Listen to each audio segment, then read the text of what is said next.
Schools in France in 1900. Une immersion dans le passé. Imagine walking into a classroom over a century ago, in the heart of France. The air smells of polished wood and chalk. Sunlight streams through tall windows. The murmur of students practicing their letters fills the room. Today, we step back in time to discover what school life was really like in 1900. Imaginez entrer dans une classe il y a plus d'un siècle, au cœur de la France. L'air sent le bois ciré et la craie. La lumière traverse de grandes fenêtres. Le murmure des élèves pratiquant leurs lettres remplit la pièce. Aujourd'hui, nous remontons le temps pour découvrir la vie scolaire en 1900. Schools in 1900 were very different from the modern ones we know. Classrooms were often small, with wooden desks arranged in perfect rows. A large blackboard dominated the front. Inkwells were embedded in the desks. On cold winter mornings, the classrooms could be freezing, while in summer, the heat was often unbearable. Les écoles en 1900 étaient très différentes de celles que nous connaissons aujourd'hui. Les classes étaient souvent petites, avec des bureaux en bois alignés en rangées parfaites. Un grand tableau noir trônait à l'avant. Des encriers étaient intégrés dans les bureaux. Les matins d'hiver, les classes pouvaient être glaciales.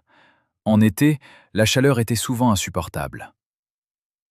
Most children came from rural areas. They walked several kilometers to reach school, carrying their heavy satchels. Boys and girls were often separated. Uniforms or simple aprons were worn to protect their clothes. Despite these challenges, the curiosity and eagerness to learn were universal. La plupart des enfants venaient des campagnes. Ils parcouraient plusieurs kilomètres pour se rendre à l'école, portant leurs lourds cartables. Les garçons et les filles étaient souvent séparés. Des uniformes ou de simples tabliers protégeaient leurs vêtements. Malgré ces difficultés, la curiosité et l'envie d'apprendre étaient universelles. The focus was on core subjects: reading, writing, and arithmetic. History and geography were also taught, along with moral education. Science and physical education were minimal. Students learned discipline and order. The French Republic placed great emphasis on shaping responsible citizens. L'accent était mis sur les matières principales: lecture, écriture et arithmétique. L'histoire et la géographie étaient également enseignées, ainsi que l'éducation morale. Les sciences et l'éducation physique étaient très limitées. Les élèves apprenaient la discipline et l'ordre. La République française attachait une grande importance à former des citoyens responsables. Teachers were strict. Commands were followed without question. Mistakes were corrected immediately, sometimes with a tap of a ruler on the fingers. The classroom was a place of respect and seriousness. Male teachers taught boys. Female teachers often taught girls. Les enseignants étaient stricts. Les consignes devaient être suivies sans discussion.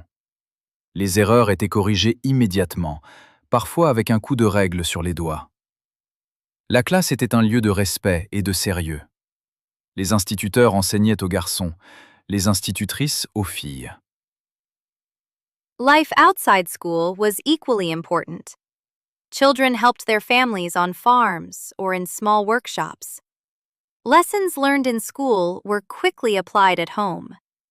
The values of hard work, respect, and honesty were reinforced every day, both inside and outside the classroom. La vie en dehors de l'école était tout aussi importante. Les enfants aidaient leurs familles à la ferme ou dans de petits ateliers. Les leçons apprises en classe étaient rapidement mises en pratique à la maison.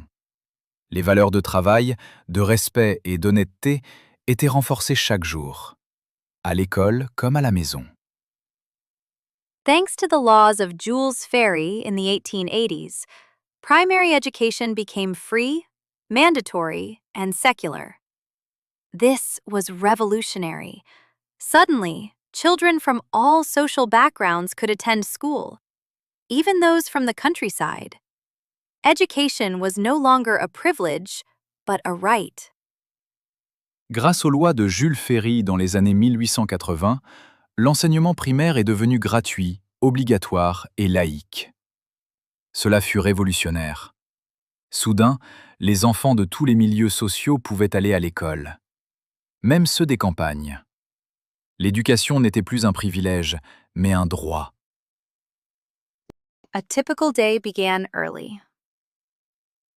Lessons started with reading and writing, followed by arithmetic. Recess was brief. Students often played simple games in the schoolyard. By the end of the day, they returned home, tired but eager to share their new knowledge with their families. Une journée typique commençait tôt. Les cours débutaient par la lecture et l'écriture, suivis de l'arithmétique. La récréation était courte. Les élèves jouaient souvent à des jeux simples dans la cour de l'école. À la fin de la journée, ils rentraient chez eux, fatigués, mais impatients de partager leurs nouvelles. Looking back at schools in 1900, we see a world of discipline, curiosity, and transformation. It reminds us of how far education has come, and of the generations of children who paved the way for modern learning. En regardant les écoles de 1900, nous découvrons un monde de discipline, de curiosité et de transformation. Cela nous rappelle le chemin parcouru par l'éducation et les générations d'enfants qui ont ouvert la voie à l'apprentissage moderne.